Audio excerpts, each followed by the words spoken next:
Gandang araw po at mapagpalang araw ng ating Panginoon sa ating lahat.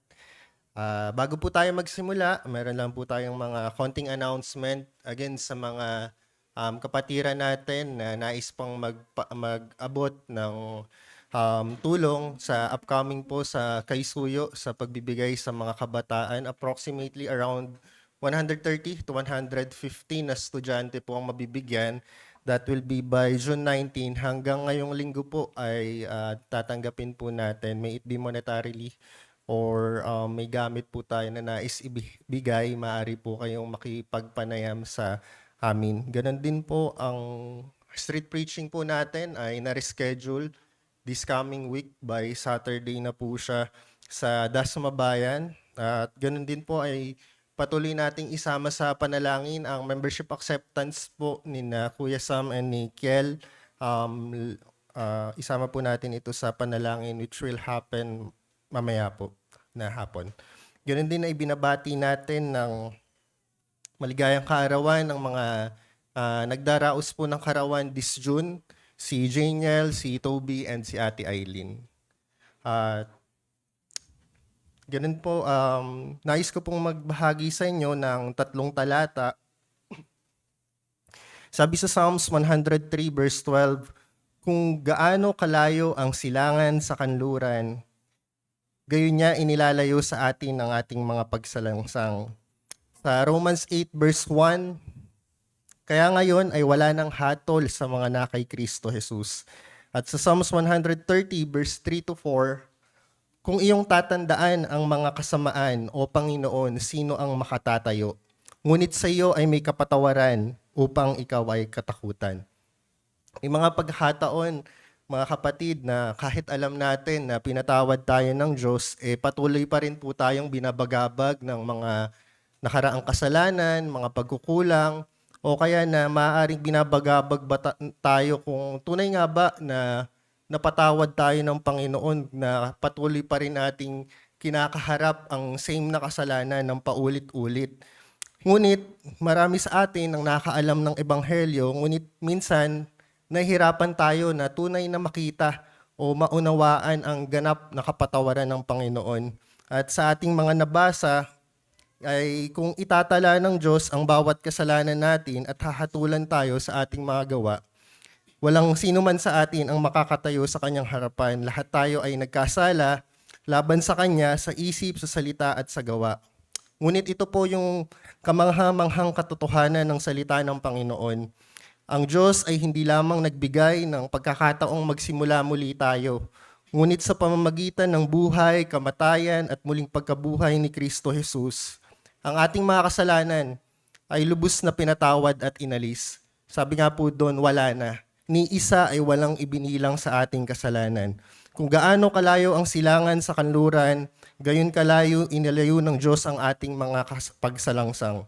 At dahil tayo ay na kay Kristo Jesus, wala nang anumang hatol na nasa atin.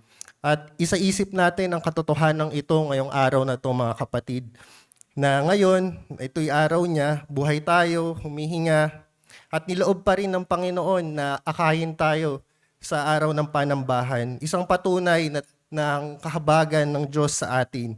Hindi aksidente na nandito tayo at niloob ng Panginoon na makapakinig ng kanyang salita, kundi tanda ito na ang Panginoon ay matyagang kumikilos at patuloy na umaabot sa atin. Kaya huwag nating sayangin ang pagkakataong ito. Naway lumapit tayo at sa oras na to sa ating pag-awit, lumapit tayo ng may pagpapasalamat, pagpapakumbaba sa katotohanang siya ang nagliligtas, siya ang tanging pag-asa at ang tanging daan. Tayong lahat po ay tumayo.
ibigin, Ama namin na nakakaalam ng ang nilalaman ng aming puso't kaisipan. Kami ay lumalapit sa oras na 'to na may pusong nagpapasiyasat sa inyo. Nagpapasalamat dahil sa inyong dakilang biyaya sa amin. Salamat, Ama, na kami ay ginising mo ngayong araw, niloob mo na iningatan sa magdamag, na binigyan mo ng mahimbing na tulog at payapang gabi na nagdaraan.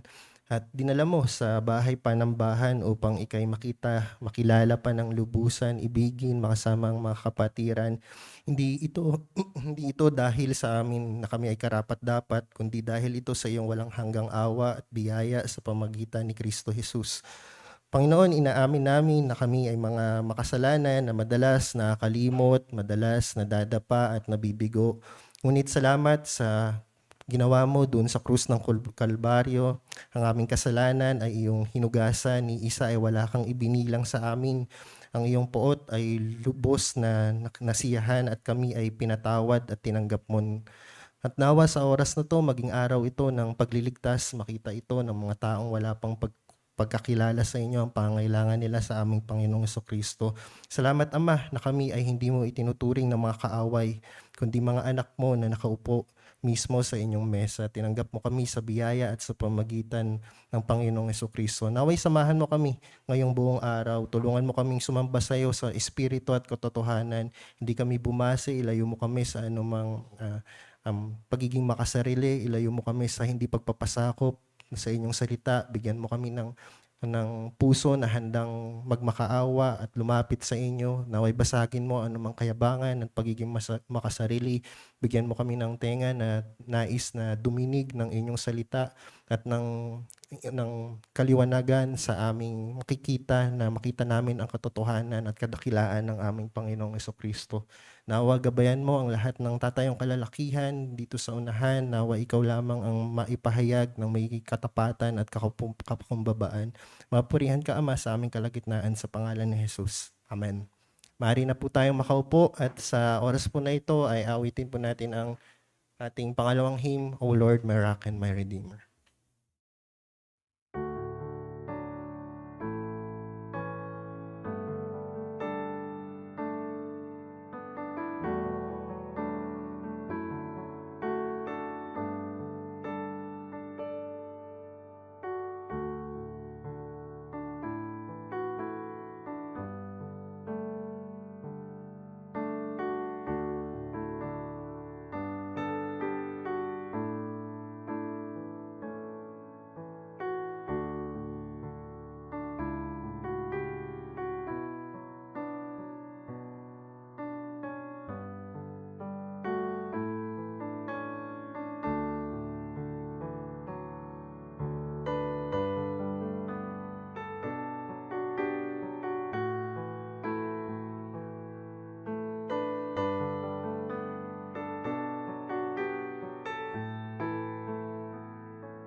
na sa tagpong ito at pagpapatuloy po na nga natin ang ating pong pagbabasa sa salita ng Diyos sa Genesis chapter 48. At isa pong pangunahing tema ng chapter 48 ay ang soberanyang pagpili ng Diyos at ang kanyang tipanang pagpapala o ang kanyang covenant blessing. Pinapakita rin po dito ang katapatan ng Diyos at ang kanyang mga pangako at pagpapaalala para sa mga susunod na henerasyon. So, basahin po natin yung, again, Genesis chapter 48 at ito po ay babasahin ko sa wikang Tagalog. At ito po ang sinasabi ng salita ng Diyos. Pagkatapos ng mga bagay na ito, sinabi kay Jose, ang iyong ama ay may sakit. Kaya't isinama niya ang kanyang dalawang anak, sina Manases at Ephraim, nang sabihin kay Jacob, narito, pinuntahan ka ng anak mong si Jose. Siya ay nagpalakas at umupo sa higaan. Sinabi ni Jacob kay Jose, ang aking Diyos na makapangyarihan sa lahat ay nagpakita sa akin sa lupain ng Kanaan at binasbasan ako at sinabi sa akin, palalaguin at pararamihin kita at gagawin kitang isang kapisanan ng mga bayan. At ibibigay ko ang lupaing ito sa iyong binhi pagkamatay mo bilang isang pag-aari magpakailanman. Kaya't akin na ngayon ang dalawang mong anak na pinanganak sa iyo sa lupain ng Ehipto bago ako pumarito sa iyo, sina Ephraim at Manases, gaya ni na Ruben at Simon. Ang iyong mga anak na ipinanganak pagkaraan nila ay magiging iyo. Sila'y tatawagin sa kanilang mana ayon sa pangalan ng kanilang mga kapatid. Sapagkat nang ako'y dumating mula sa Padan, si Raquel ay namatay sa lupain ng Kanaan, sa daan, nang malapit ng makarating sa Efrata, at inilibing ko siya roon sa daan ng Efrata na siya ring Bethlehem. Nang makita ni Israel ang mga anak ni Jose, ay sinabi niya, sino-sino ang mga ito? Sinabi ni Jose sa kanyang ama, sila'y aking mga anak na ibinigay ng Diyos sa akin dito. Kanyang sinabi, dalhin mo sila sa akin at sila'y aking babasbasan. Ang mga mata nga ni Israel ay malabo na dahil sa katandaan at hindi na siya makakita. Kanyang hinagkan sila at niyakap. Sinabi ni Israel kay Jose, hindi ko akalaing makikita ko pa ang iyong muka at ngayon ay pinakita rin sa akin ng Diyos ang iyong binhi. Sila'y inalis ni Jose mula sa kanyang mga tuhod at iniyuko ang kanyang muka sa lupa. Kapwa sila dinala ni Jose, si Ephraim at sa kanyang kanang kamay patungo sa kaliwang panig ni Israel at si Manases sa kanyang kaliwang kamay patungo sa kanang panig ni Israel at kanyang inilipat sila sa kanya o inilapit sa kanya. Inuunat ni Israel ang kanyang kanang kamay at ipinatong sa ulo ni Ephraim na siyang bunso at ang kanyang kaliwang kamay sa ulo ni Manases na pinagkrus ang kanyang mga kamay sapagkat si Manases ang panganay. Kanyang binasbasan si Jose at sinabi, ang Diyos na nasa harapan niya ay lumakad ang aking mga ninuno na sina Abraham at Isaac, ang Diyos na naging pastol ko simula nang ako'y ipinanganak hanggang sa araw na ito. Ang anghel na tumbos sa akin sa bawat kasamaan, naway pagpalain niya ang mga batang ito at tawagin nawa sila sa aking pangalan at sa pangalan ng aking mga magulang, sina Abraham at Isaac, at naway dumami sila sa ibabaw ng lupa. Nang makita ni Jose na ipinatong ng kanyang ama ang kanang kamay sa ulo ni Ephraim, ito ay naging masama sa kanyang paningin, kaya't hinawakan niya ang kamay ng kanyang ama upang ilipat mula sa ulo ni Ephraim tungo sa ulo ni Manases. At sinabi ni Jose sa kanyang ama, hindi ganyan, ama ko. Yamang ang isang ito ang panganay. Ipatong mo ang iyong kanang kamay sa kanyang ulo. Subalit tumanggi ang kanyang ama, nalalaman ko, siya man ay magiging isang bayan at siya man ay magiging dakila Subalit ang kanyang kapatid na mas bata ay magiging higit na dakila kaysa sa kanya. At ang kanyang binhi ay magiging napakaraming mga bansa. Kaya't kanyang binasbasan sila ng araw na iyon na sinasabi, sa pamamagitan mo ang Israel ay magpapala na magsasabi, gawin ka nawa ng Diyos na gaya ni Ephraim at gaya ni Manases. At sinabi ni Israel kay Jose, ako'y malapit ng mamatay, ngunit ang Diyos ay lagi ninyong kasama at ibabalik kayong muli sa lupain ng inyong mga ninuno. Bukod dito'y binigyan kita ng isang libis ng bundok na higit kaysa sa iyong mga kapatid na kinuha ko sa pamamagitan ng aking tabak at busog sa kamay ng mga Amoreyo. Tawagin po natin si Pastor.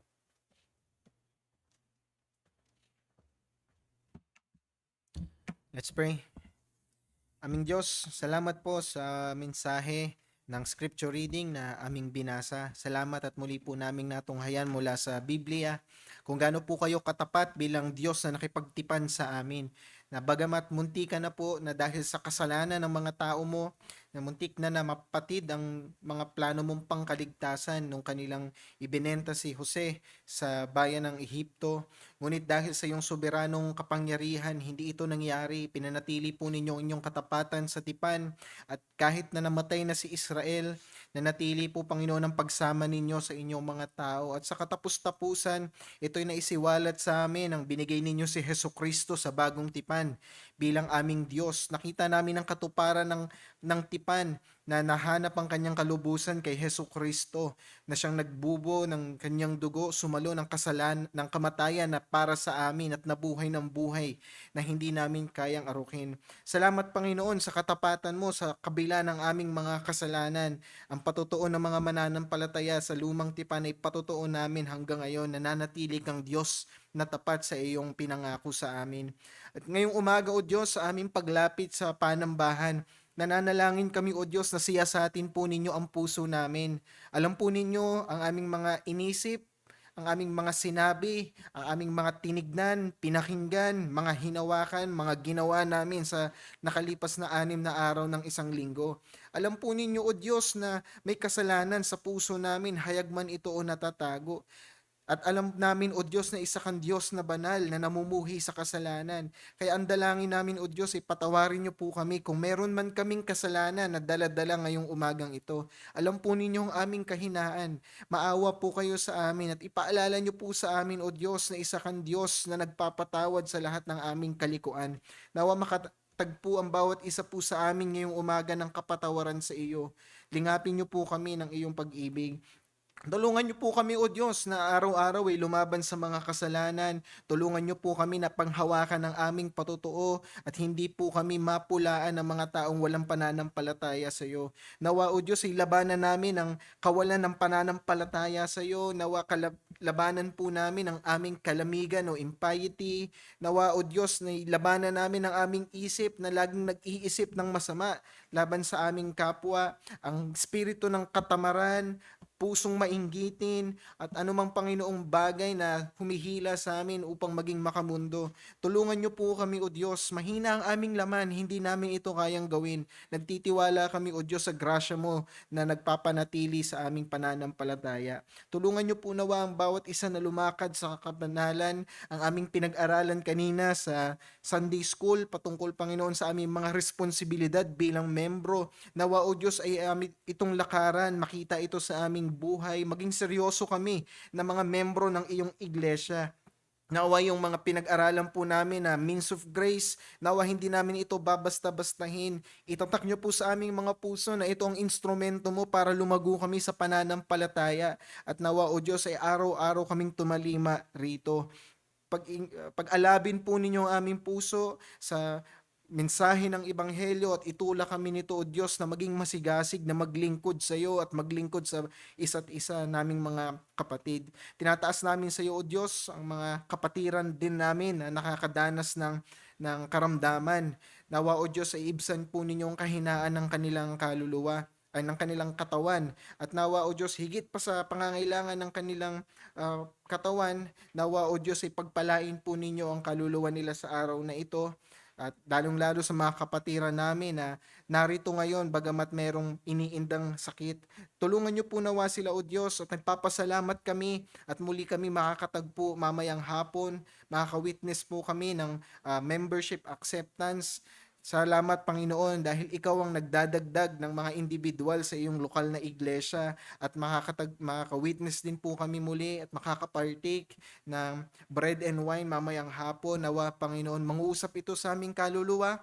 Nawa makita namin ito bilang simbolo ng iyong katawan at dugo na nabayubay doon sa krus ng Kalbaryo. Tulungan nyo rin po kaming, O Diyos, sa aming pakikinig ng sermon ngayong umaga. Ang dalangin namin ay mangusap ka sa amin, maging maliwanag at maningning ang iyong salita. Nawa, O Diyos, hindi po namin maririnig ang sermon na ito na tila ba mga leksyon lamang o pananalita lamang ng tagapagsalita, kundi mismong direksyon, mismong rebuke at instruction na nanggagaling Panginoon sa iyong bibig. Nawa, Panginoon, ay itanim po ninyo ng malalim sa aming puso ang mga salita na aming maririnig. At tulungan niyo po kami na magkaroon ng isip na may kakayanang mag-grasp ang mga plano mo sa amin bawat isa, O Diyos. Nawa ang aming mga mata ay kilusan mo nang makita namin ang kasaganahan ng salita mo. Ang tenga namin, O Diyos, ay kilusan mo nang marinig namin ang kadakilaan ng iyong salita. Nawa Panginoon, ang lahat ng ito ay bumalik sa iyo, mabigyan ka ng kapurihan at manguna ka Panginoon sa iglesia mong nagkakatipon para sambahin ka ngayong umaga. Salamat sa lahat ng bagay na ito, Ama, sa iyong kapurihan, sa ngalan ng iyong anak na si Jesucristo. Amen.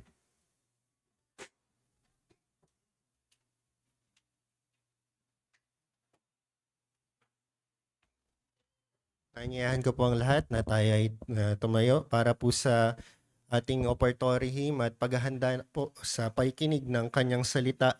Tayo po ay awit, Take Time to Be Holy.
Noong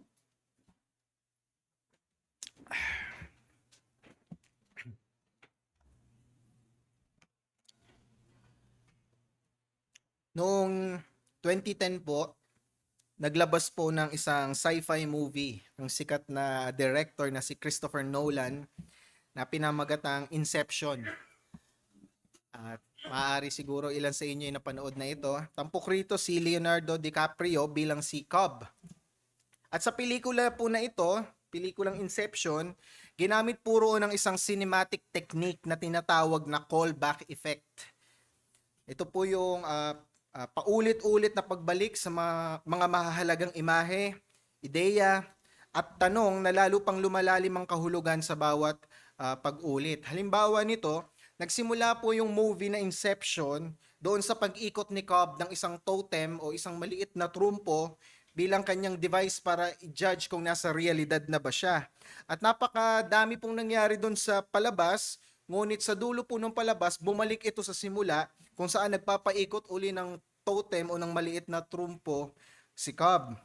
Ayun po yung nangyari sa huling eksena. Bumalik po ito doon sa simulang eksena. At dahil po rito, nabubuo po dito ang isang circular na salaysay kung saan ang wakas ay bumabalik sa simula. Ngunit may mas malalim na ibig sabihin na ngayon dahil nga nabigay na yung mga detalye sa the rest of the film. Kaya ko po nabanggit yan dahil po yung chapter na babasahin po natin at pag-aaralan ngayong umaga, ganyan na ganyan po yung tema. Para po siyang kagaya sa Inception, gumamit din po siya ng tinatawag na callback effect sa kanyang paglalahad ng salaysay. Kaya inaanyayahan ko po kayo buklatin ang inyong mga Biblia sa Aklat ng Hukom, Judges chapter 17. Babasahin po natin ang buong kabanata mula unang talata hanggang 13.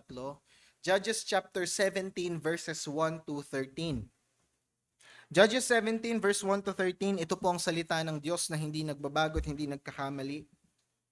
May isang lalaki sa lupaing maburol ng Ephraim na ang pangalan ay Mikayas. Sinabi niya sa kanyang ina, ang 1,100 pirasong pilak na kinuha ko sa iyo na kaya ka nagsalita ng sumpa at sinalita mo rin sa aking mga pandinig, ang pilak ay nasa akin.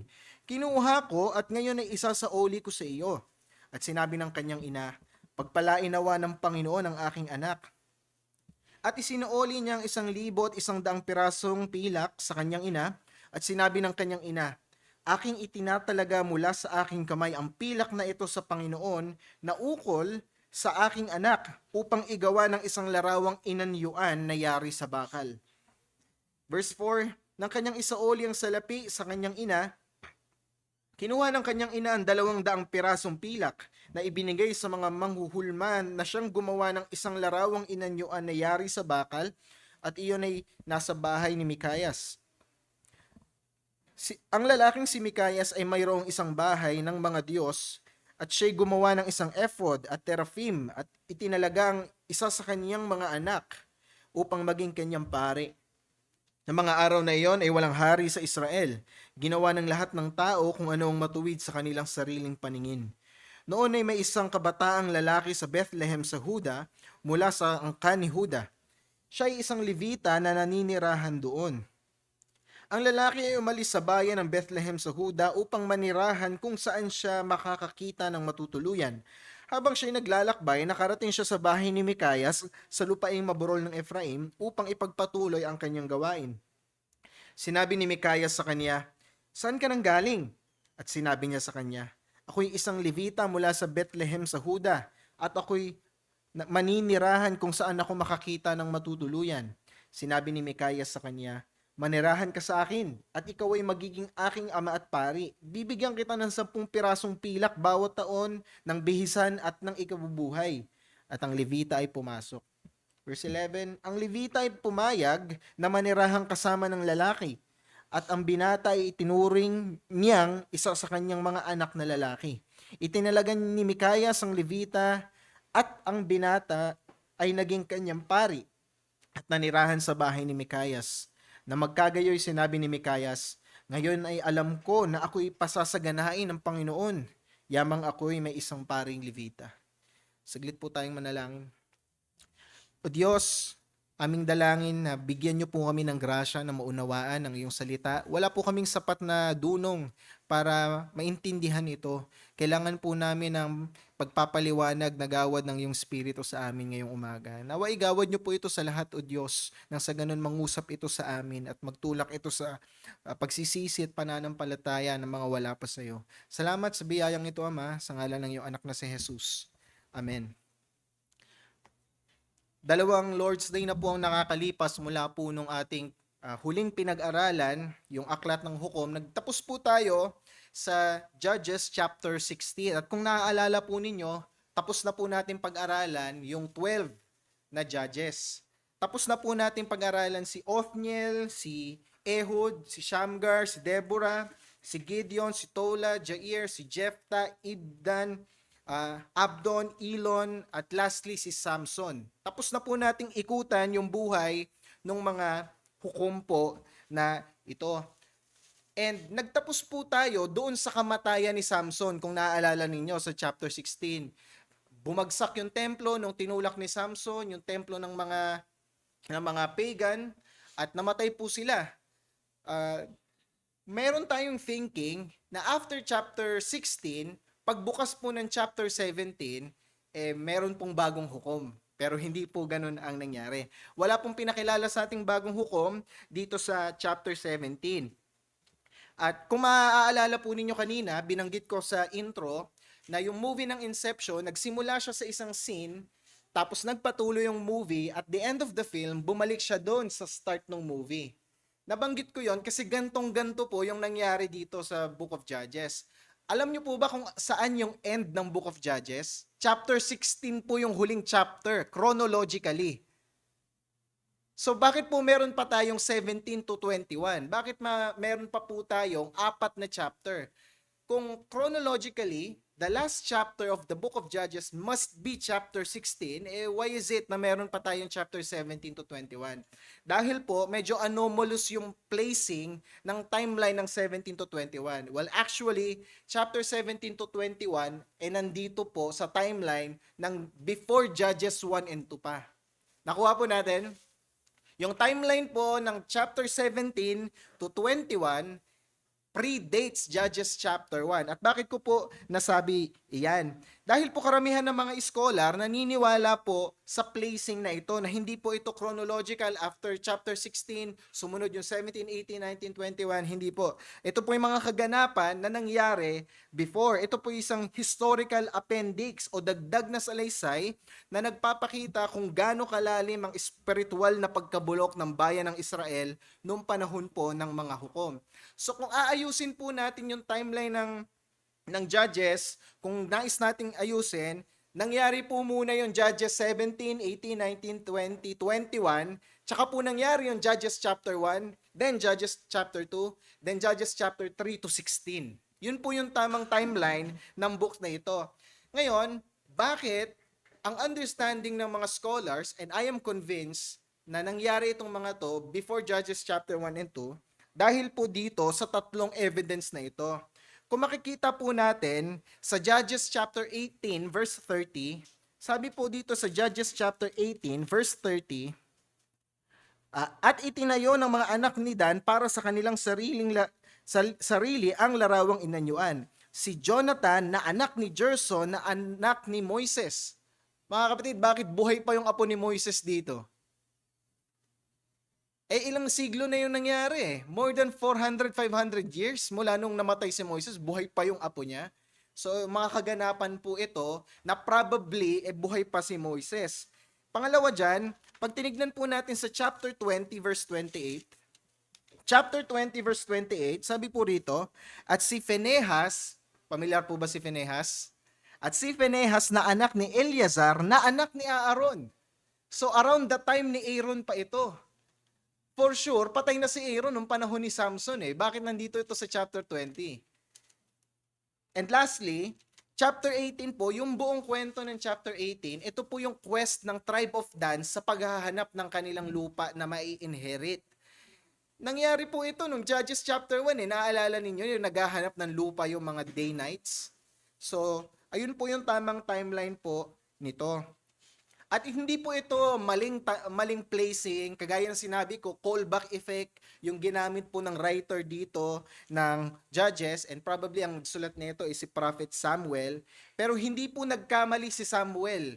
Hindi yung parang, ay, dapat ito sinulat ko dito. Sige, hindi ko na ayusin. Tuloy ko na lang yung sulat ko. Hindi po ganun yung thinking ni Prophet Samuel. Yung ganitong pong pagkakaayos ng salaysay ay sinadya po niya. Iniligay po ito ng may akda, itong kwento na ito na dapat ay nasa unahan, ngunit nilagay niya sa hulihan upang tapusin po ang aklat sa pamamagitan ng isang makapangyarihang pagpapaliwanag sa kalagayan ng Israel. Tignan po natin ito bilang isang bookend na nung simula ng aklat, sinabi ni Propeta Samuel na nung panahon na ito ay walang hari, ginagawa ng lahat ng tao ang tama sa kanilang paningin. Then the stories of the Judges, pagdating natin ng dulo, inulit na naman ni Samuel. Well, resulta ito ng kawalan nila ng hari, ginagawa pa rin nila yung tama sa sarili nilang paningin. Sa madaling salita, brethren, ito pong Judges 17, isa po itong theological na kasukdulan ng aklat na nagpapakita ng lalim ng pagbagsak ng Israel sa aspeto ng relihiyon, moralidad at lipunan. Sinasalamin po netong pag-aaralan natin ng Judges chapter 17, ano pong itsura ng isang lipunan, ng isang sosyedad, ano pong itsura ng isang lipunan na tumalikod na sa Diyos, na wala nang pakialam sa Diyos. At dyan po natin hahanguin yung ating sentral na mensahe ngayong umaga. Isang lipunan na tumatanggi sa matuwid na pamantayan ng Diyos ay sisira sa sarili nito. A society that resists the righteous standards of God will ruin itself. Ngayon, ano nga po ba yung mga marks ng isang society na tumalikod na sa Diyos? Meron po tayong 3 marks na makikita dito sa chapter 17. Mga tanda o mga marka ng isang lipunang tumalikod na sa Diyos. Pagkat ito yung lipunan na meron sila nung panahon na ito sa Judges 17. Una po dyan, kawalan ng makadiyos na kalungkutan. Kawalan ng makadiyos na kalungkutan or lack of godly sorrow. Tignan po natin yung verse 1. Yung opening ng verse 1, may pinakilala po sa ating character. Hindi po siya isang hukom, hindi siya isang prophet, hindi po siya priest. Ito po ay si Micah o sa Tagalog ay si Micaiah. Sinabi, siya daw ay isang Ephraimita. At itong si Micaiah, sabi sa verse 2, one day, lumapit si Micaiah sa kanyang ina. Okay, lumapit si Micaiah sa kanyang ina, at ito yung speech ni Micaiah dun sa kanyang mother. Sabi niya, ang 1,000 at 100 pirasong pilak na kinuha ko sa iyo, na kaya ka nagsalita ng sumpa at sinalita mo rin sa aking mga pandinig. Ang pilak ay nasa akin. Kinuha ko at ngayon ay isasaoli ko sa iyo. So sinabi niya sa kanyang mother, o mama, o inay, o mami, naalala po ninyo yung 1,100 pieces of silver na nawawala sa iyo? Di ba naalala mo may nawawala kang 1,100 pieces of silver? Galit na galit ka pa nga, di ba? Sabi mo kung sinong nagnakaw no, susumpain mo, sinusumpa mo sinong nagnakaw. Well, aamin na ako, nasa akin po yung 1,100 silver of pieces. Kasi, amin na ako kasi parinig ka ng parinig dun sa sumpa kung sino man nagnakaw nun eh. Isasaoli ko na sa iyo. Yun po ang sinabi ni Micaiah sa kanyang ina. Now, pansinin natin mga kapatid. Imagine natin na nawala yung pera, yung 1,100 silver pieces nung mother ni Micaiah. And to mind you mga kapatid yung 1,100 pieces of silver, napakalaking pera po no. Naalala ninyo, bawat leader ng Philistine tribe nangako kay Delilah na babayaran siya ng 1,100 pieces of silver each. Kaya nga masyadong nalure si Delilah na linlangin si Samson dahil ang laking pera noon eh. Ganon din po kalaki yung pera na ito. So, isipin ninyo, nawalan yung nanay ng 1,100 pieces of silver, tapos parinig siya ng parinig. Pinaparinggan niya yung anak niya, pinaparinggan niya si Micaiah. Ibig sabihin, suspect ng nanay, si Micaiah, right? Kasi sinabi, sinalita mo sa aking pandinig. Ibig sabihin, parinig ka ng parinig. Naglalaba ka, banggit ka ng banggit ng sumpa para sa nagnakaw ng pera. Nagluluto ka, banggit ka ng banggit ng sumpa doon sa nagnakaw ng pera. So aware po, aware si Micaiah. Pero ito yung tanong, Bakit niya binalik yung 1,100 pieces of silver? Dahil ba pinariringgan lang siya ng kanyang ina? Ay nagsasawa na siya at naririndi na siya? Dahil ba tingin niya pag nanakaw ito sa mata ng Diyos? At alam niya na ang Diyos ay galit sa magnanakaw. Upang patawarin siya ng Diyos, kailangan niyang ibalik yung ninakaw niyang 1,100 pirasong pilak. Ayun po ba ang rason ni Mikaya dahil sa kanyang takot sa Diyos? Hindi po. Makikita natin rito sa salaysay na ang tanging rason kung bakit niya binalik yung perang ninakaw niya, dahil ayaw niya nung sumpa. Ilang beses niya nang narinig yung sumpa ng ina niya Para hindi niya tamuhin ito, anong ginawa niya? Binalik niya yung pera. Hindi dahil meron siyang puso na nabagbag sa kasalanan ng kanyang ginawa. Dahil lang ayaw niyang saluhin yung sumpa ng kanyang ina, napilitan siyang ibalik yung kanyang ninakaw. At tignan ninyo yung sagot ng kanyang ina sa verse 2. Sinabi, nung binalik na ni Mikaya yung pera, anong answer ng mother? Kung ikaw yung mother, anong sasagot mo? Sasabihin mo, damuko kang bata ka, ikaw lang pala yung nagnakaw. Tama lang yung sumpa na binigay ko sa'yo. Ako na bumubuhay at nagpapakain sa'yo, nagawa mo pa akong nakawan. Di ba dapat ganun ang sagot ng magulang? O kaya siguro dapat niyang dinisiplina ang kanyang anak sa pagnanakaw na ginawa nito. Pero anong sagot ng magulang ni Mikaya? Sabi niya, pagpalain nawa ng Panginoon ang aking anak. God bless my son. Paano ito nasabi ng ina? Samantalang bago umamin si Mikaya, paulit-ulit na sumpa yung ginagawa niya. Akala ko ba'y sinusumpa niya kung sino ang nagnakaw? Nakita natin naalang-alang sa relasyon niya sa magnanakaw na ito dahil kanyang anak ito, dahil hindi pala ibang tao, kinompromiso niya yung kanyang sumpa. Mga kapatid, isa po itong marka ng isang lipunang tumalikod sa Diyos. Ang kawalan po ng makadiyos na kalungkutan. Lack of godly sorrow. Nakita natin sa buhay ni Mikaya, takot lang siya sa parusa. Takot siya sa sumpa ng kanyang ina. Hindi niya binalik ito, hindi siya nagsisi sa kanyang pagnanakaw dahil sa takot niya sa Diyos na nagpaparusa. Takot lamang siya sa parusa. At ito pong pinagkaiba ng worldly sorrow sa godly sorrow. Ano pong sinabi ng Biblia patungkol sa worldly kind of sorrow? 2 Corinthians 7 verse 10. 2 Korinto, Kabanata 7, talata 10, sinabi ni Apostol Pablo, sapagkat ang kalungkutang ayon sa kalooban ng Diyos ay nagbubunga ng pagsisising patungo sa kaligtasan na hindi pinagsisisihan. Ngunit ang kalungkutang ayon sa sanlibutan ay nagbubunga ng kamatayan. Ang worldly sorrow daw ay nagbubunga ng death.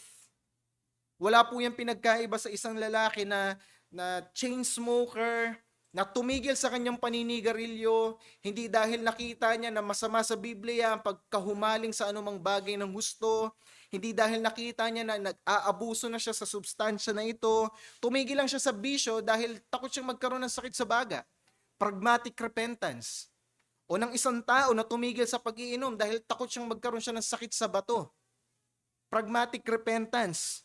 O isang tao na nagpapakahumaling sa sexual immorality, na biglaan tinigil ito, hindi dahil nakita niya na kasalanan sa mata ng Diyos to defile the marriage bed, kundi dahil takot siyang magka-AIDS.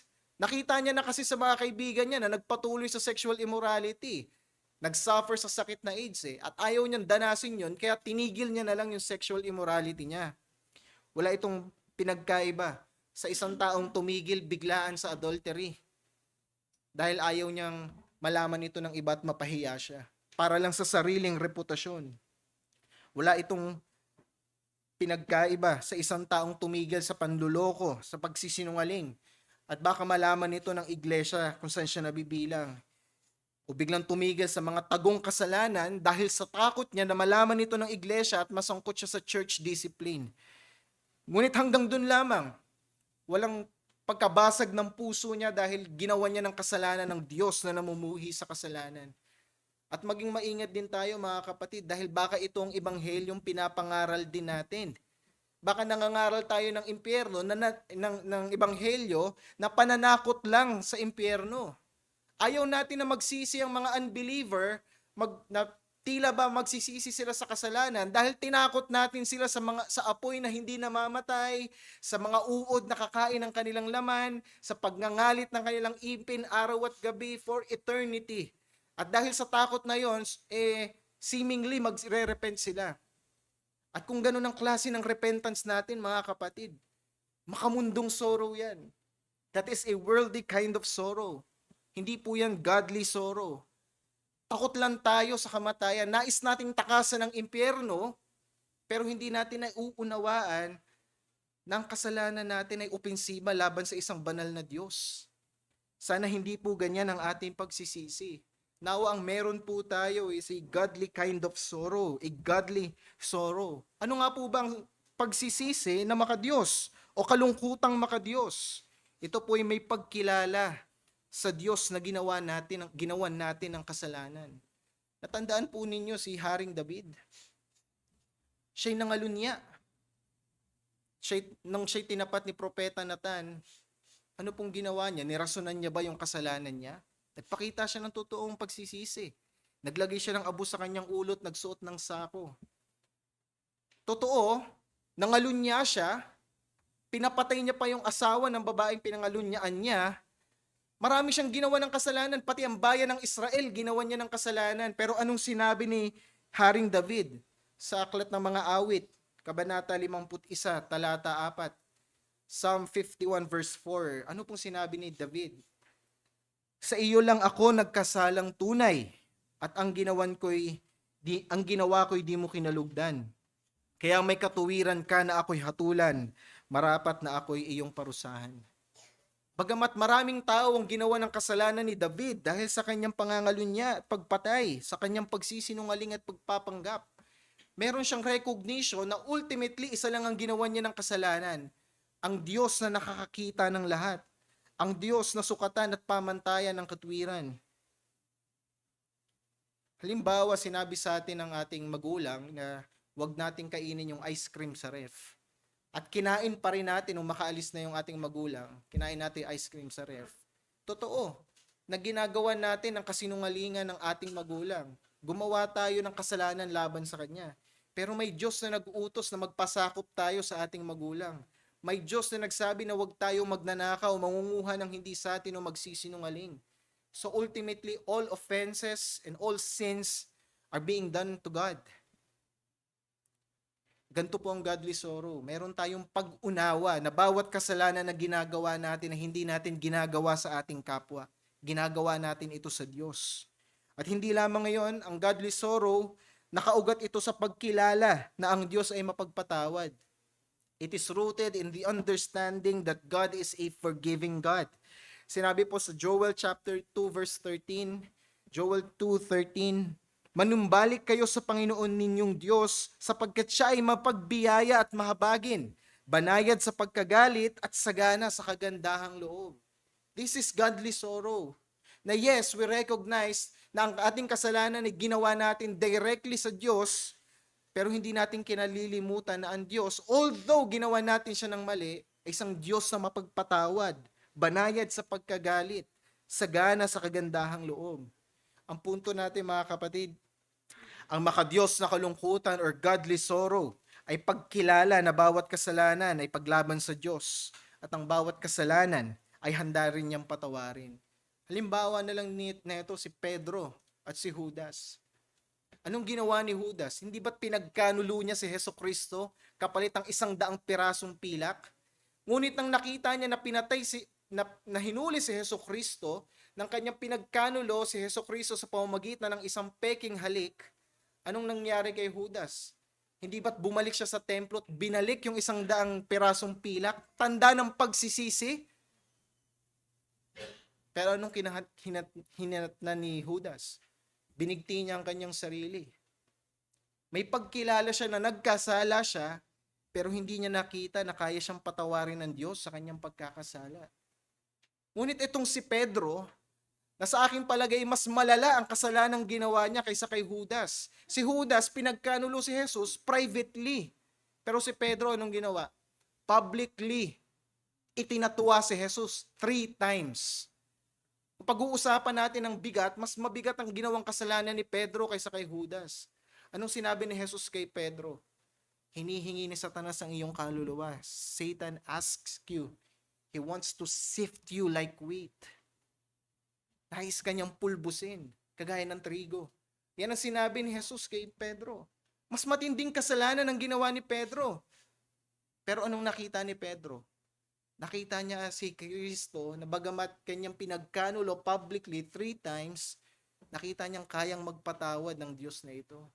Kaya sinabi ni Jesus, Satan asks of you. He wants to sift you like wheat.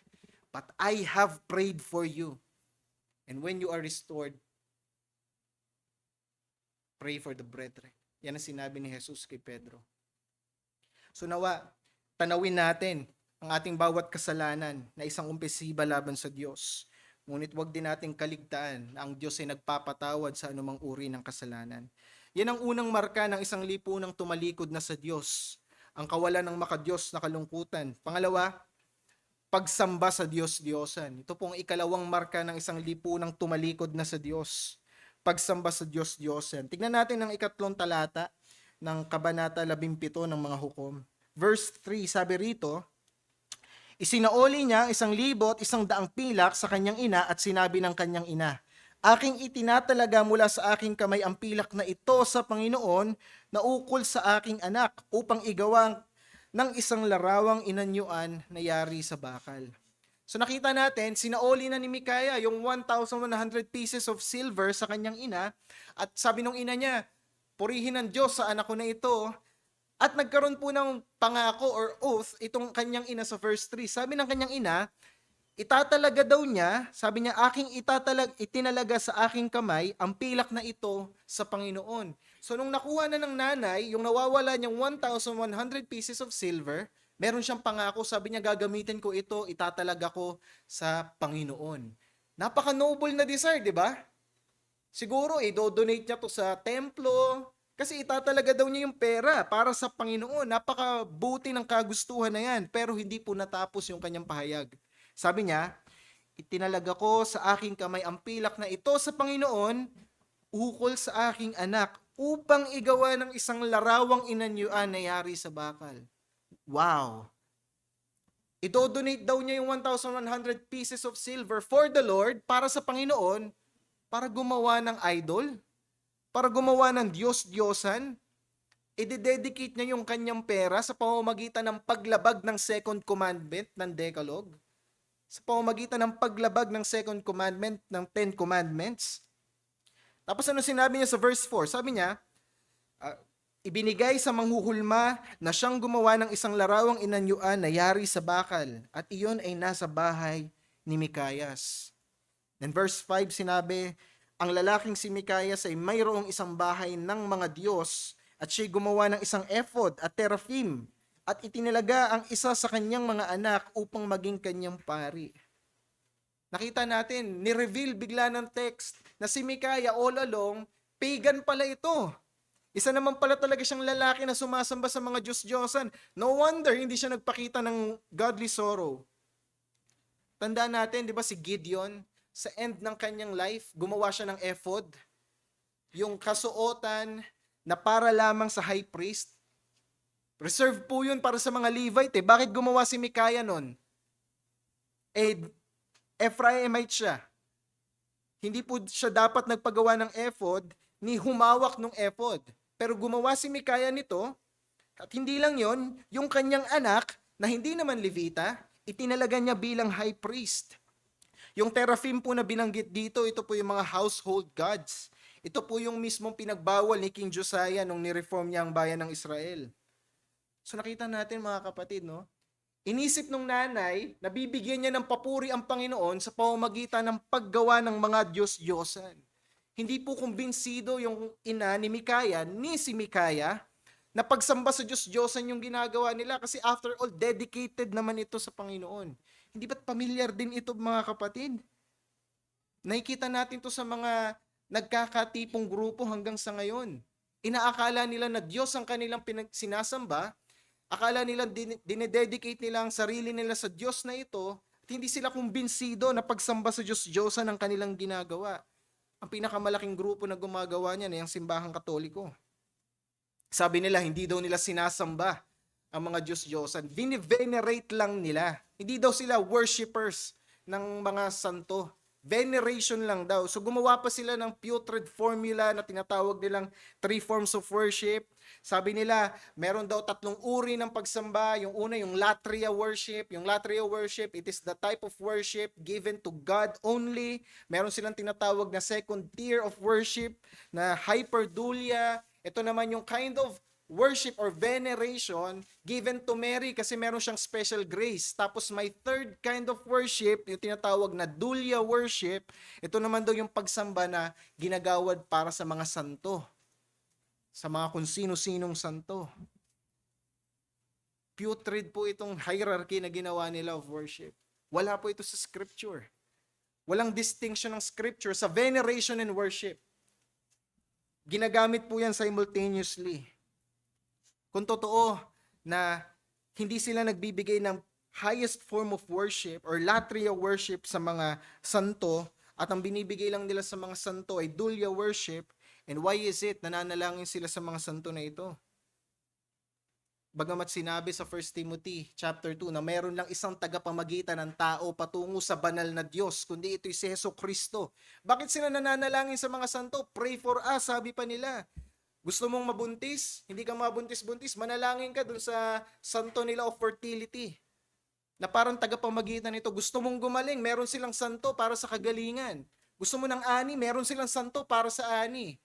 Gusto mo ng pagpapala? May santo sila para sa lahat ng uri. Na para bang tagapamagitan nitong mga makasalanang tao na ito. Kung hindi nila sinasambang mga ito, bakit nila tinuturing si Maria na co-mediator? Na tila ba nabayubay sa krus si Maria? Na kaya niyang magpatawad ng kasalanan at saluhin ang puot ng Diyos para sa atin. Si Kristo lang ang gumawa nun. Naalala ba ninyo si Pedro? Nung siya'y dumating sa bahay ni Cornelio, di ba't sumamba si Cornelio kay Pedro? Kung Katoliko ka, sino pa bang pinakamataas na sambahin maliban kay Maria? Maaari si Pedro. Pagkat ito ang unang santo papa na tinuturing nila. Ngunit nang nagpatira pa si Cornelio sa paanan ni Pedro, anong sinabi ni Pedro? Tumayo ka, ako'y tao lang din na kagaya mo. Yan ang sagot ni Pedro. Maging si Juan sa Revelations chapter 19. Si Apostle John, si John the Beloved. Nung nakita niya yung anghel ng Diyos, nagpatira pa siya para sambahin yung anghel. Nirebuke siya ng anghel. Parehas lang silang nilalang ng Diyos. Kung hindi totoong sinasamba nila ang mga ito, bakit nila pinapahira ng mga panyo? Sinasabi nilang kayang maggawad ng kagalingan. Bakit nila niluluhuran? Bakit nila pinagkakatiwalaan ang buhay nila tungo sa kamatayan? Gaya lang din ng ina ni Mikaya, inaakala nila na Panginoon ang pinaglilingkuran nila. Sila'y bulag sa katotohanan. Pero mga kapatid, madaling makita yan sa iba. Yung pagsamba sa Diyos-Diyosan, pagkakaroon ng idols, madali yung makita sa Roman Catholics. Pero how about us? Paano yung sarili nating puso? Sinabi ni John Calvin sa kanyang Institutes of Christian Religion 1.11.8, man's nature, so to speak, is a perpetual factory of idols. Ang ating puso ay palaging gumagawa ng mga Diyos-Diyosan. Kaya natin gumawa ng Diyos-Diyosan out of anything. Kaya natin gawing Diyos-Diyosan ang sarili nating kayamanan. Pagkatiwalaan natin ang ating trabaho, propesyon at savings sa bangko. Kaya nating pagkatiwalaan ang lakas nating katawan, ating kalusugan. Kaya nating pagkatiwalaan at gawing Diyos-Diyosan ang sarili nating reputasyon at mga relasyon. Sabi ni Martin Luther, whatever your heart clings to and confines in, that is really your God. What occupies your mind the most, that is really your God. Kung anong pinaka nag-occupy ng isip natin sa isang linggo, sa araw-araw mga kapatid, yan ang Diyos natin. Let's be honest. Nawa ingatan tayo ng Diyos mula sa paggaya sa ina ni Mikaya, thinking that we are serving God by serving idols. Hindi po papayag ang Diyos na meron siyang kahati sa pagsamba. Anong sinabi ng Diyos sa Exodus chapter 4 Exodus 20:4-6? Sabi niya sa second commandment, huwag kang gagawa para sa iyo ng larawang inanyuan o ng kawangis man ng anumang nasa itaas ng langit o ng nasa ibaba ng lupa o ng nasa tubig sa ilalim ng lupa. Huwag mong yuyukuran ang mga iyon o paglilingkuran man sila. Anong reason kung bakit hindi daw tayo pwedeng magkaroon ng idols? Sapagkat akong Panginoon mong Diyos ay Diyos na mapanibughuin. I am a jealous God. Hindi po papayag ang Diyos na meron siyang paghati sa pagsamba. Imagine kung tayo yung magulang, pinalaki natin ang bata, binigyan natin lahat ng pangangailangan niya at sinustain natin sa lahat ng paraan na meron tayo. Ngunit nang siya'y lumaki, nagbigay siya ng pasasalamat sa ibang tao sa lahat ng sakripisyo ng tao na yon, liban sa atin. Anong mararamdaman natin? Hindi ba't paninibugho? How much more ang Diyos? Na bawat hiningang pumapasok at lumalabas sa ating bibig ay galing sa Kanya. Dahil sa Kanya ay meron tayong pagkilos. Ano pang paninibugho ang nararamdaman ng Diyos tuwing meron siyang kahati sa pagsamba sa ating mga puso? Kaya ang hamon sa atin, mga kapatid, pag-ingatan po natin ang ating puso sa panganib ng Diyos-Diyosan. External man ito o internal. Yun ang ikalawang marka ng isang lipunang tumalikod na sa Diyos. And thirdly, pangatlong marka ng isang lipunan tumalikod na sa Diyos, baluktot na pananaw sa Diyos. A twisted view of God. Baluktot na pananaw sa Diyos. May kita natin sa verse 6, inulit na naman yung major theme ng Book of Judges. Sabi sa verse 6, ng araw na mga iyon ay walang hari sa Israel, ginawa ng lahat ng tao kung ano ang matuwid sa kanilang paningin. Ito po yung paulit-ulit na sinasabi sa aklat na ito. Pagdating natin sa verse 7, sinabi rito, meron na tayong makikita na bagong yugto. Merong bagong karakter na lumapit dito sa kay Mikaya. Sabi sa verse 7, noon ay may isang kabataang lalaki sa Bethlehem sa Huda, mula sa angka ni Huda. Siya ay isang Levita na naninirahan doon. Verse 8, sinabi, umalis siya sa bayan ng Bethlehem sa Huda upang manirahan kung saan siya makakita ng matutuluyan. Tandaan natin mga kapatid, itong Levita na to na naglalakbay, hindi dapat po siya pupunta dito sa Ephraim. Bakit? Nandun siya sa Bethlehem eh. Nandun siya sa Shiloh, kung saan nakalagay ang tabernakulo. Doon sila designated. Maliban na hindi siya designated sa Shiloh at meron siyang specific assignment dito sa Ephraim, wala pong reason para mag-wander siya, walang reason para maglakbay itong Levita na ito. Pero ang tanong, bakit sa verse 7 to 8, naglalakbay yung Levita at naghahanap ng matitirahan? Isa lang po ang indication yan mga kapatid. Ibig sabihin, wala na pong trabaho sa Shiloh. Wala nang trabaho sa Judah. Wala nang ministry, wala nang temple worship. Ayun ang reason ba't siya nakarating sa tahanan ni Mikaya. May kita natin sa verse 9, in-interview siya ni Mikaya, sabi ni Mikaya, bakit ka naglalakbay? Bakit ka nandito? Anong ginagawa mo? Sinabi niya, isa akong Levita, galing pa ako ng Bethlehem, naghahanap ako ng matitirahan, kung saan ako makahanap, doon ako manunuluyan. At nagkaroon ng brilliant na idea, itong si Mikaya, nang marinig niya ito. Nalaman niya na naglalakbay ang Levita at naghahanap ng matitirahan. Kung naalala natin si Mikaya, gumawa siya ng ephod na para lang sa Levita at isa sa kanyang mga anak, tinalaga niya bilang priest. Pero this time, merong naglalakbay na Levita na napadpad sa lugar niya, nakaisip siya ng ideya. How about i-hire ko itong Levita na to para legit na meron akong Levita sa aking templo? So basahin natin verse 10, sinabi ni Mikaya, manirahan ka sa akin at ikaw ay aking magiging ama at pari. So nakita nyo, tinake niya yung opportunity na ito para magkaroon siya ng legitimate na Levite. Bibigyan kita ng 10 pirasong pilak bawat taon ng bihisan, ikabubuhay at ng ikabubuhay. At ang Levita ay pumasok. Napakaganda nung offer ni Mikaya. Sabi niya, huwag ka nang maglakbay, total nangangailangan din ako ng Levita. How about bigyan kita 100 pieces of silver every year? Ang laking sahod nun. Bibigyan kita ng matitirahan, tsaka ng livelihood mo. Dito ka na, pero maglilingkod ka sa amin. Napaka magandang offer ito. It is a great financial deal para sa isang Levite na wala ng trabaho sa Shiloh. Pero mga kapatid, itong offer na to at its core, ang offer po ni Mikaya sa kanya, labagin mo ang Diyos, ako na bahala sa iyo. Hindi po designated ang Levite sa lugar na ito. Lalo't lalo, maglingkod sa templo ni Mikaya na punong-puno ng Diyos-Diyosan. Consecrated po ang mga Levite for worship of Yahweh. Pero para sa pera, para sa livelihood and comfort, anong ginawa? Willing siyang maglingkod dito kay Mikaya sa kanyang temple of gods. Ganito po yung offering ni Satanas kay Hesus Kristo sa Matthew chapter 4, kung naaalala ninyo. I will give you all this that you are seeing. Sinabi ni Satanas, meron ka lang kailangan gawin. Bow down to me in worship. Yan ang offer ni Satanas kay Hesus Kristo. At ito rin ang offer ni Mikaya sa libitang ito. Labagin mo ang Diyos, magsamba ka sa Diyos-Diyosan, gagawin kitang ama at pari ko, kapalit na itong kayamanan na ito. Kapalit ng komportableng buhay. Sa verse 11, nakakalungkot na pumayag itong Levita na ito at itinuring siyang ama at pari ni Mikaya. In verse 12, finally, nakita natin yung speech nito ni Mikaya. Finally, meron na siyang ordained Levite priest. Maaring pinagamit niya yung ephod na ginawa niya dito sa priest na ito, sa Levite na ito.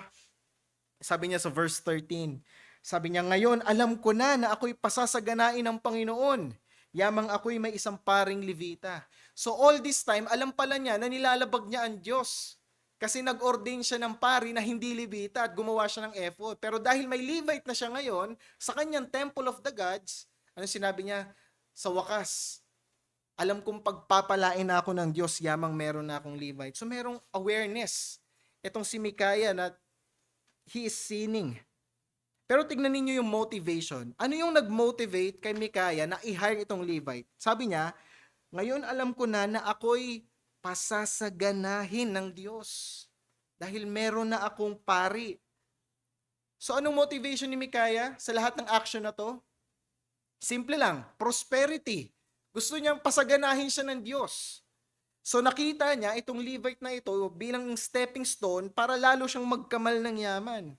At ganito po mga kapatid ang nangyayari hanggang sa panahon natin ngayon. Isang baluktot na pananaw sa Diyos. Ginagamit ang Diyos bilang leverage para magkamal ng prosperity. Pero nung sinabi ni Apostol Pablo sa 1 Timothy 6 verse 5, mga taong may masasamang pag-iisip at nawala ng katotohanan, inaakala na ang kabanalan ay paraan ng pakinabang. Ganito ang isip ni Mikaya. Naisip niya na ang kabanalan, ang pag-hire ng Levite for worship ay paraan ng pakinabang. Naalala ba natin si Simon Magus? Nakita niya ang mga apostol na nagpapalayas ng demonyo. Ninais niyang bumili ng Biblia, ng mga kasulatan ng mga apostol. Para saan? Para kumita siya. Nais niyang kamalin yung kapangyarihan na iyon. Sinabi sa Acts chapter 8, 18-20, nang makita ni Simon na sa pagpapatong ng mga kamay ng mga apostol ay ibinibigay ang Espiritu Santo. Inalok niya sa kanila ang salapi at sinasabi, ibigay ninyo sa akin ang kapangyarihang ito. Ngunit sinabi sa kanya ni Pedro, mapahamak nawa ang iyong salapi kasama mo, sapagkat inaakala mong mabibili mo ang kaloob ng Diyos. Ito po ang nangyayari maging sa panahon natin ngayon. Mga tao na inaakala na makukuha nilang kapangyarihan ng banal na Espiritu Santo sa pamamagitan ng salapi. Ito ang mensahe na pinapangaral ng mga kilalang mga mangangaral sa panahon natin ngayon. At nakakalungkot, sila yung pinakatinatangkilik ng mga tao. Yan ang mensahe ng prosperity. Yan ang mensahe nila Joel Austin, nila Copeland, nila Hagin, Todd White, Stephen Furtick at napakarami pa nila. Nakakalungkot. Hanggang sa ating bansa pinapangaral na rin ito. Nandiyan si Oriel Beliano. Nandiyan ang G12 movement. And most evangelical churches, most mega churches na evangelical, ganito ang mensahe. Lumapit ka kay Kristo, manampalataya ka sa Kanya, nang sa ganun ay mapabuti ang kalagayan mo. Magtanim ka lang ng seed of faith. Magbigay ka lang ng ganitong amount ng donation, you will receive blessing. Hindi ka na magkakasakit, depressed ka, makaka-recover ka dyan, makakaranas ka ng financial breakthrough. Magtanim ka lang ng seed of faith. At kung hindi mo nararanasan lahat ng pagpapala na yan, lahat ng gain na yan, kasi kulang ka sa faith. By kulang sa faith, ibig sabihin nila, kulang ka sa donation. Kulang ka sa seed na tinatanim. Twisted po ang view natin sa Diyos kung ganito ang pananaw natin. Kung tinitignan natin si Jesucristo bilang paraan ng pagpapayaman, ng pagpapabuti sa ating sarili para tayo maging mapagpala, to prosper us and to heal us, but not a Jesus that hates sin. It is a twisted view of God. And sadly, people are flocking these congregations. They want all the benefits of Christianity without Christ. They want to go to heaven without God. Sabi sa 1 Timothy chapter 6 verse 10, sabi ni Apostol Pablo, sapagkat ang pag-ibig sa salapi ay ugat ng lahat ng uri ng kasamaan, na dahil dito, ang iba ay nalihis na sa pananampalataya at sinaksak ang kanilang sarili ng maraming kapighatian. Ito ang puso ni Mikaya. Ginagamit niya ang Diyos para sa kasaganaan. Nawa hindi po ganito ang ating puso, mga kapatid. Dahil ganitong baluktot na pananaw sa Diyos, na ang Diyos ay para sa atin, para sa ating kasaganahan.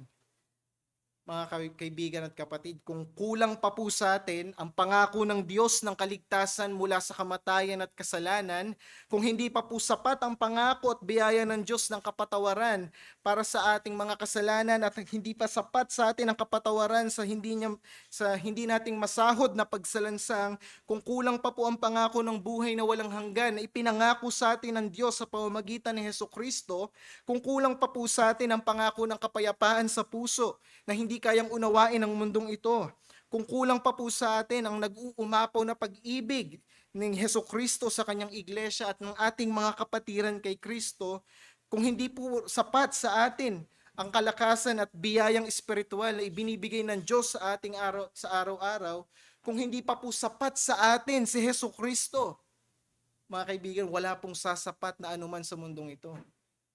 Kamtan man natin ang lahat. Ano sinabi ni Jesucristo? Anong mapapala ng sino man? Makamtan man niya ang lahat ng bagay. Mapahamak naman ang kanyang kaluluwa. Kung hindi po tayo makahanap ng kasapatan kay Jesucristo, nakakalungkot sabihin na wala pong makakapagbigay ng kasapatan sa atin sa mundong ito. Ito rin ang hamon natin sa ating mga kaibigan na wala pa kay Kristo.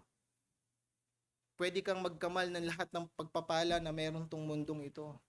Asamin mo ang lahat para ka lang umiinom ng tubig dagat, lalo kang mauuhaw the more na umiinom ka. You will want more, you will seek more.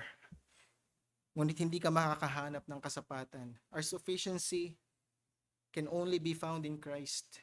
So our invitation for you is to come to Him. Place your faith in Him. And unless you do that, walang kasapatan para sa iyo.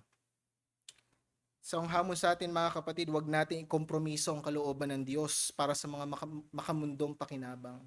Let us not compromise the will of the Lord for worldly gain. Bilang pagtatapos at paghimok sa ating mga mananampalataya, ito pong tatlong marka ng isang lipunang tumalikod na sa Diyos na makikita natin sa Judges chapter 17. Kawalan ng makadiyos na kalungkutan, pagsamba sa Diyos-Diyosan at baluktot na pananaw sa Diyos. Pero mga kapatid, hindi po ito distinctive ng panahon ni Mikaya. Hindi po distinktibo ito ng kanilang panahon. Ganito rin mismo ang nakikita natin sa lipunan natin hanggang sa ngayon. Nabubuhay po tayo sa isang lipunan na tumalikod na sa Diyos. At tinawag tayo ni Jesucristo sa mundong ito sa gitna ng lipunang tumalikod sa Kanya na panghawakan ng ating pananampalataya at testimonya. Anong sinabi sa Philippians chapter 2, 14-16? Sabi ni Pablo, gawin ninyo ang lahat ng bagay nang walang pagrereklamo at pagtatalo, upang kayo'y maging walang kapintasan at walang sala, mga anak ng Diyos na walang dungis sa gitna ng liko at masamang salinlahi, na sa gitna nila ay nagniningning kayo na parang ilaw sa sanlibutan na pinangahawakan ng salita ng buhay, upang ako'y magkaroon ng kapurihan sa araw ni Kristo na hindi ako tumakbo ng walang kabuluhan o nagpagal ng walang kabuluhan. Nandito po tayo sa isang sa gitna ng isang lipunang liko at masama. Nawa, pagningningin natin ang ating patotoo bilang mga mananampalataya. Naway ang pagtalikod natin sa kasalanan, mga kapatid, ay bunga po ng kalungkutan, ng pagdalamhati na makadiyos. Hindi po worldly sorrow, not pragmatic kind of sorrow, but a godly sorrow. Sinabi ni Charles Haddon Spurgeon sa isa sa kanyang mga writings, sabi niya, "My sins were the scourges which lacerated those blessed shoulders and crowned with those bleeding brows. My sins cried, 'Crucify him, crucify him,' and laid the cross upon his shoulders. His being led forth to die is sorrow enough for one eternity, but my having been his murderer is more, infinitely more, grief than one fountain of tears can express." Ganito po ang kasalanan natin. Kasalanan po natin mismo ang nagpako kay Jesus sa krus. Nawa makita natin ang bawat pagkakasala natin na mismong mga pako na bumutas ng kanyang mga kamay at paa. Tayo ang nagdala ng kanyang kamatayan. Huwag natin tignan ang kasalanan. Huwag natin tignan ito na worldly sorrow lamang igagawad natin rito. Hindi magkaroon tayo ng godly sorrow, knowing that our sins were the very thing that crucified our blessed Savior. Nawa ang mga puso po natin ay malayo natin sa lahat ng uri ng idolatria. External man ito o sa mga sarili nating puso. May we sing one with the hymnist nang sabihin niyang, "Thou and thou only, first in my heart. High King of heaven, my treasure thou art." Nawa tuwing inaawit natin ang linya na iyon ay walang pagpapanggap sa ating mga labi. And lastly, naway matuwid ang pananaw natin at pagkilala sa Diyos. Hindi po paraan para sa sariling kapakinabangan. Makakamtan lamang po natin ito sa pagsasaliksik ng salita niya upang alamin ang kalooban niya. Panawagan ni Pedro nung kanyang sermon sa araw ng Pentecostes, sinabi niya sa Acts 2:40, "And with many others he bore witness and continued to exhort them, saying, 'Save yourself from this crooked generation.'" We are in the midst of a crooked generation. Ang hamon sa atin, mga kapatid, maging ilaw at asin tayo sa sanlibutan ito sa pamamagitan ng anong paraan, sa pagpapanatili na ang testimonya nating bilang mananampalataya at malinis, nang sa ganon ay may husga man ang mundong ito, meron man silang kondemnasyon laban sa ating Panginoong Hesukristo, ay hindi ito didikit dahil maayos ang ating patutuo. Nawa mangyari ito sa ating lahat. Saglit tayong manalangin. Aming Diyos, salamat dahil hindi niyo po kami iniwan na walang tulong sa gitna ng baliko, sa gitna ng likong henerasyon na ito. Nawa, Panginoon, ang bawat isa sa amin ay magningning ang aming ilawan, maging ilaw at asin kami sa sanlibutang ito. At nawa, O Diyos, ay mairepresenta namin si Hesukristo ng buong kaayusan. Gawin niyo po kaming kawangis ng inyong anak na si Hesukristo sa araw-araw. At ang panalangin din po namin, O Diyos, ay kamtan din ng mga kaibigan namin na wala pa sa iyo ang parehas sa pagpapalang ito. Sa iyo ang kapurihan, sa iyo ang karangalan naming Ama, sa ngalan ng iyong anak na si Hesukristo. Amen.